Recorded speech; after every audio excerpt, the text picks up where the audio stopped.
Well, good morning, everybody. It's Friday. Cloudy here today, but it's not hot. It's nice. Wow, loving it. It's just a touch of fall in the air. It's not humid. A little bit of a cool breeze. Absolutely love it. There's the lake today. And I was thinking about something I wanted to share with you. I've noticed that I prefer to walk around the lake counterclockwise. And I've walked the other way, and I don't like to walk clockwise for some reason. And I started thinking about that, and when we lived in Canada, I would go and walk in the mall. Yeah, I was a 40-something-year-old mall walker. I was one of the youngest people in it. No, I was the youngest person in there, walking at 7 o'clock in the morning. Before it even opened, they opened it up for mall walkers. So you could go in the winter time and get out of the cold and exercise. And they were strict. They had a certain direction you had to go on certain days. But I couldn't obey. I always had to walk counterclockwise. I don't know why. I just like to walk that way. I don't understand it. I would be the only one walking the other. I'd get dirty looks.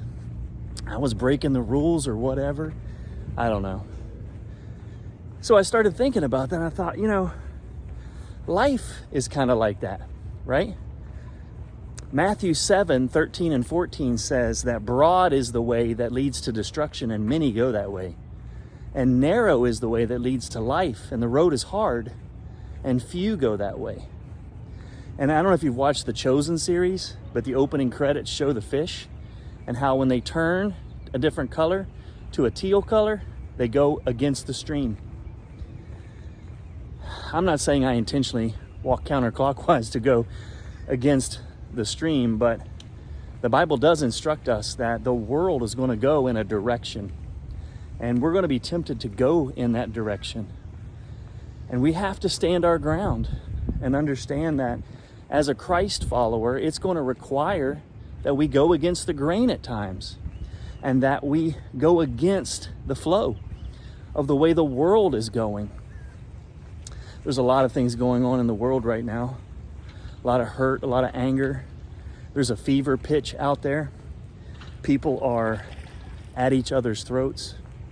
And Christ tells us that we need to be an example, a light in the world, and we can't be a light and an example if we're going in the same direction as the world.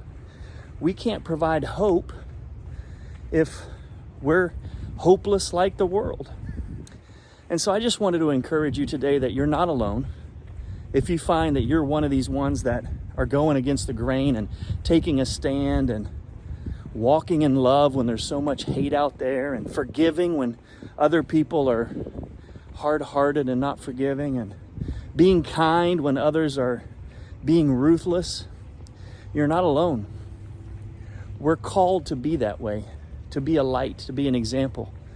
So be courageous, be bold, stand your ground, be willing to go against the grain, to go counterclockwise, if you will, and let Jesus be your strength. Let him be your help.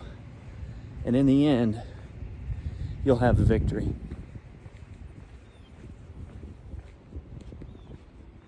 We love you. Have an awesome day.